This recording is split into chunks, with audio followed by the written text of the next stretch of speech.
வணக்கம். என்ன ஒரு குப்பை தொட்டி எடுத்துன்னு வந்திருக்கேன் நீங்கள் பார்க்குறீங்க.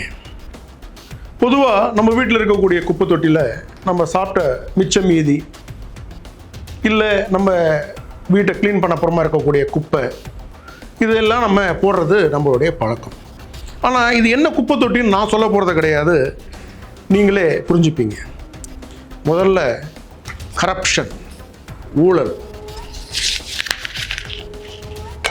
அடுத்ததாக இந்த குப்பை தொட்டியில் நான் போட போகிறது லா அண்ட் ஆர்டர் ஃபெயிலியர். அடுத்தது டைனாஸ்டிக் பாலிடிக்ஸ், குடும்ப அரசியல்.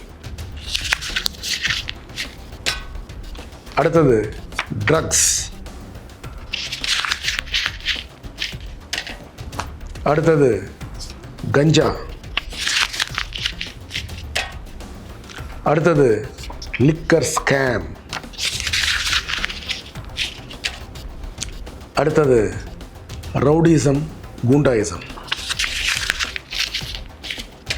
இதுக்கு மேலே நான் சொல்ல வேண்டிய அவசியம் இல்லை இது என்ன குப்பை தொட்டி அப்படின்ட்டு. அந்த குப்பை தொட்டி என்னன்றது கமெண்ட்ஸில் டைப் பண்ணுங்கள்.